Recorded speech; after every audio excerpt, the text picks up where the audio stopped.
very much. Good morning, everybody. And again, thanks for the invitation here to Beirut. And I will share with you a specific story that we have experienced in Belgium, who is one of the few countries who took systematic measures to reduce the multiple pregnancy rate in IVF.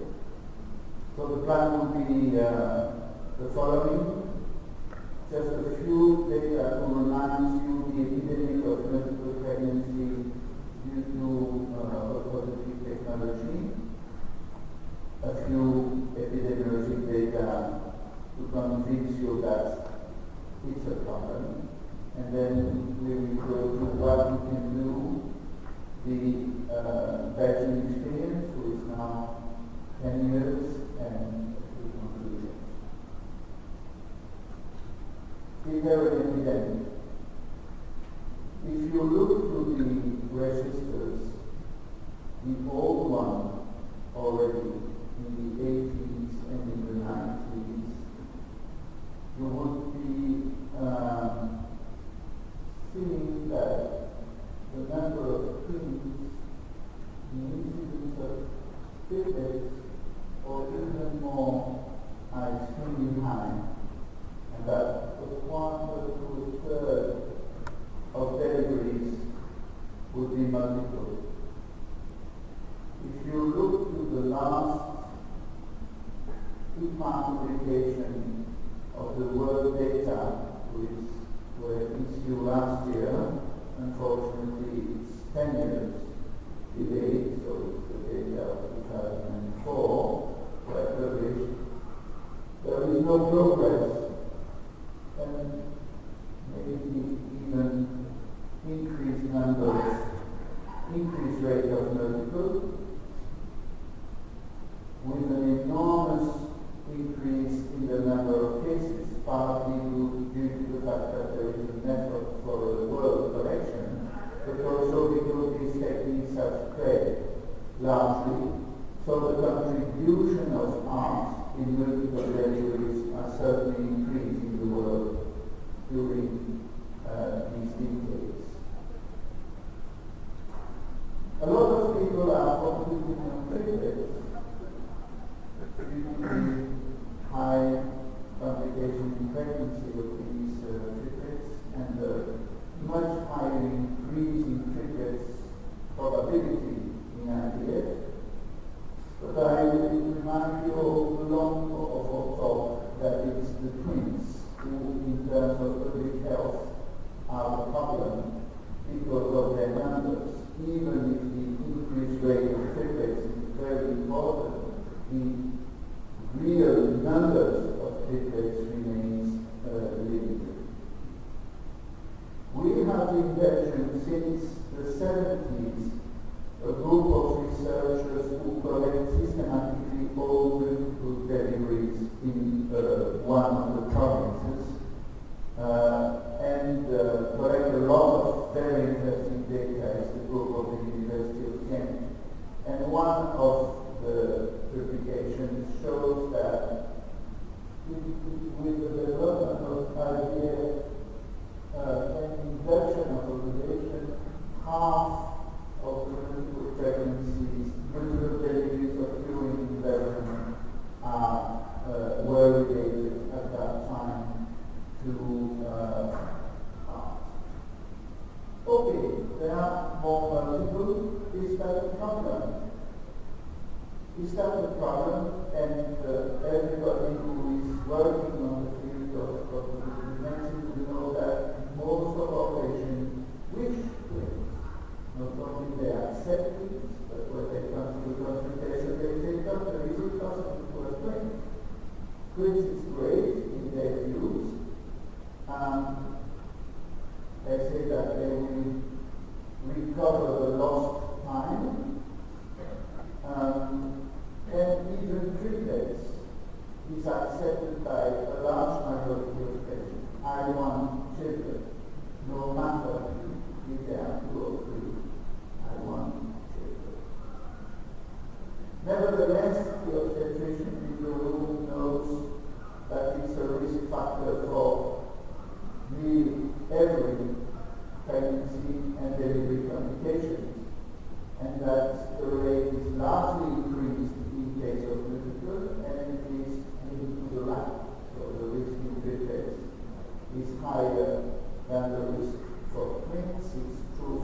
thalassemia, it's true for premature, it's true for hypotrophy, it's true for C-section, it's true for admission in the intensive care unit, it's true for concepts in utero and for neonatal mortality.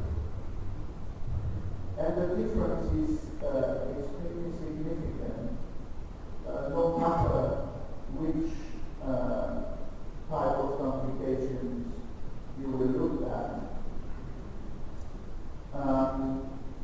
For the newborn, the prematurity, of course, would be the first and important, most important complication.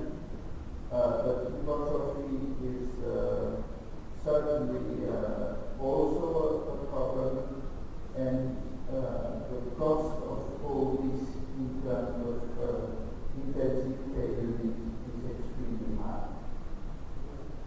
It's good to be pregnant, but the objective is to have a life and healthy child, which is less sure when you go to multiple than if you have a single pregnancy.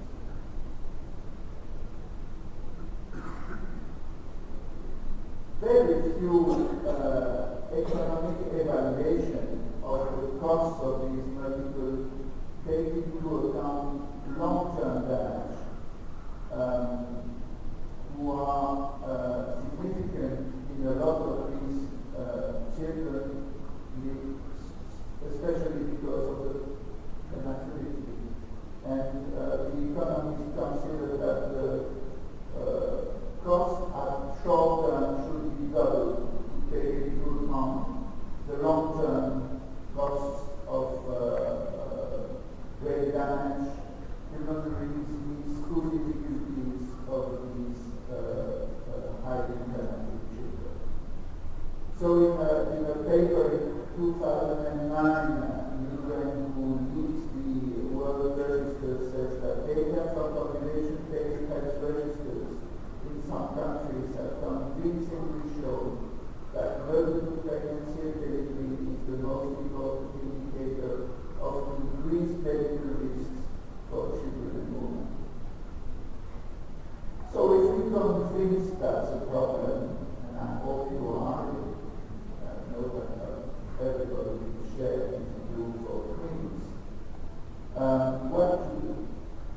what to do in IVF is simple. You decrease the number of transfer embryo and you will decrease the incidence of multiple.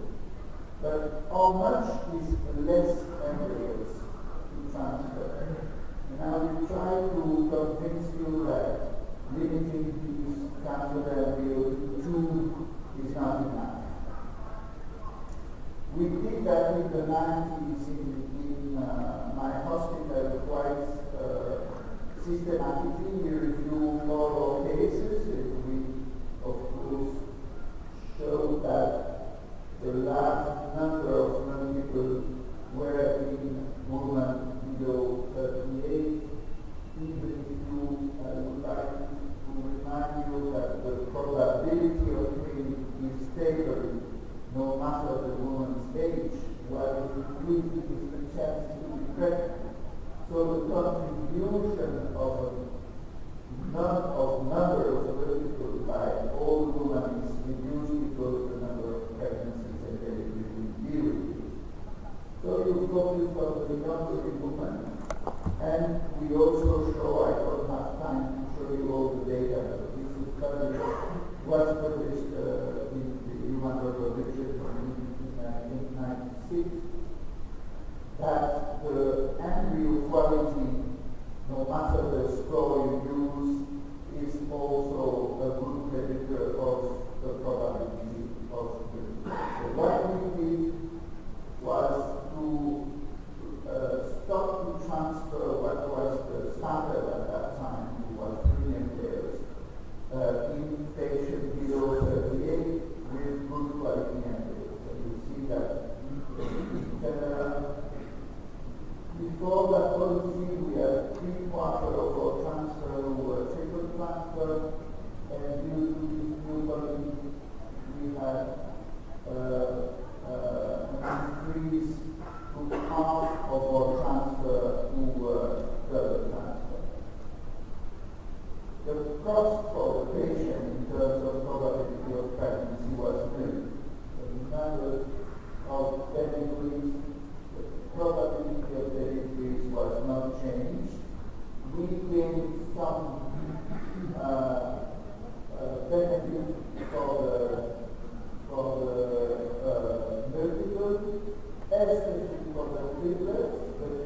that these populations of women were populations with very high rates of multiple, and so we stayed with a quarter of the deliveries who were twins.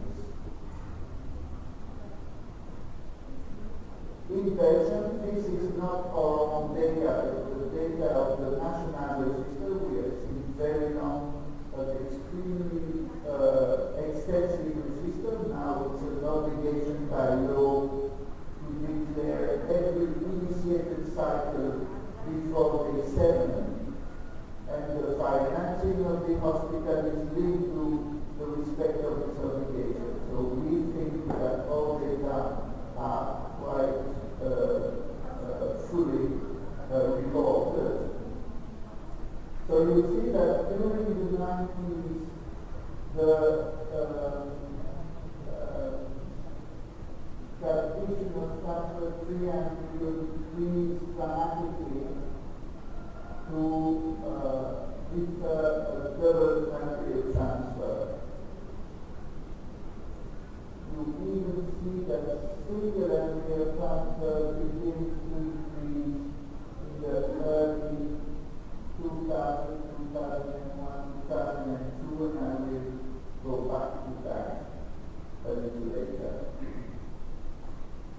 Unfortunately, this moving from 3 to 2, like I showed you in our own unit, showed at the national level that the benefit in terms of reducing the triplets is very efficient, but the effect on twins is quite limited.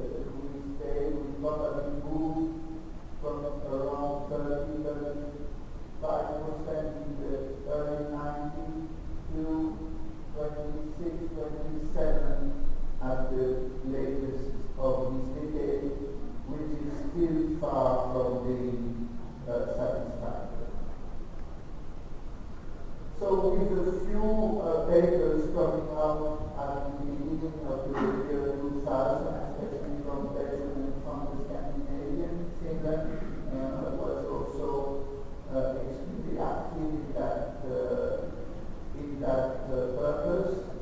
We have information that a single embryo transfer policy for young women with at their first trial would not affect significantly their chances of pregnancy, and this group of patients are the most contributing to the pregnancy. So we mobilized our data and proposed to the Ministry of Health and to all centers a new policy reducing the number of transfer embryos for the first trial in patients below 38 and to limit to 2 embryos up to 39.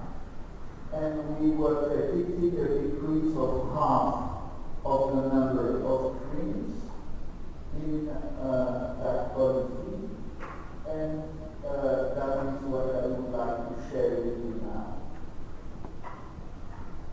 So we negotiate with the Ministry of Health. We calculate the cost of intensive care unit for 10 embryo twins that would be avoided by a reduction in 50% of the twins, and obtain from the minister that we re-inject that money to finance within the social security system the laboratory cost for the patient. And we also agreed to limit the consumption of gonadotropin, who is a quite important contributor to the cost of the procedure, to 2,500 units per cycle.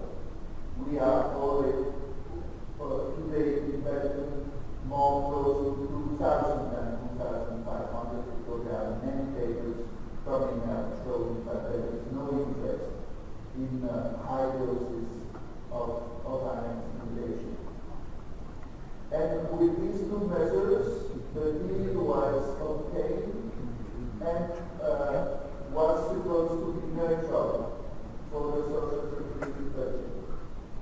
the gain in one side will be rejected in the other one. The reality was a little different because, of course, in reimbursing the treatment, we have a quite significant increase in the number of patients having access to the treatment, showing that the limitation by money is a limitation in the access of the treatment. And I will try to convince you that if you go to the single embryo transfer policy, you will have more delivery than before. I will not go inside of this complicated calculation, but this is the economic calculation we did. The idea was that at constant number of cycles, there will be a benefit for the social security budget because mainly saving cost of medication and saving cost of intensive care unit for pregnancy. The reality that it was a little increase in the cost due to the increased access for the patient. So the same representation of the national register now with the addition of the first year of the new policy showing that more than 50% of the transfer were non-single embryo transfer by law, and in reality we decreased by more than 60% the number of claims, so we were more efficient than what we promised to the minister with the more than 90% of deliveries who are single. So when you look with the national register, you cannot go in depth because of course it's using different classification of embryos, different ways of population. So what we did was a retrospective analysis, comparative analysis before and after the new policy. Just to remind you that the patients are always a little older, number of pregnancies, number of deliveries was similar. The multiple was decreased as expected. And of course, the number of frozen embryos was significantly increased because nearly all these embryos we did not transfer were good embryos that we increased. So the number of frozen embryos was increased. I'm sorry, there is a small but significant decrease in deliveries per cycle due to the single embryo transfer policy.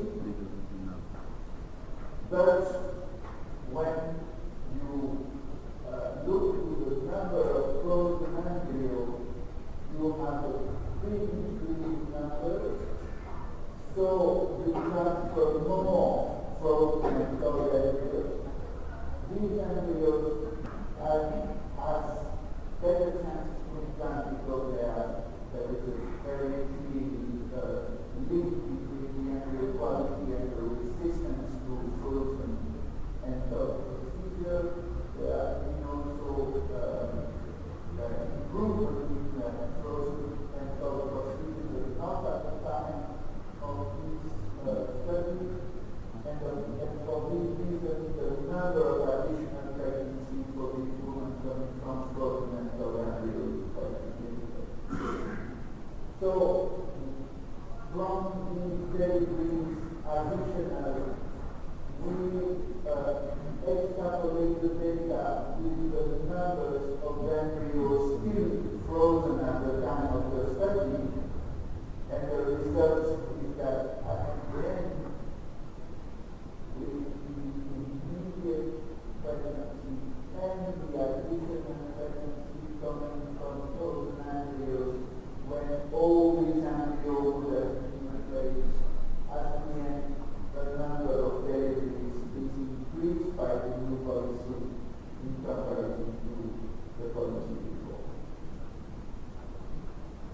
So to conclude, reduction of critical pregnancy is possible without jeopardizing the pregnancy chances of the patient. It should be done by a strong limitation in the number of cancer embryos. That should be a priority in terms of public health. And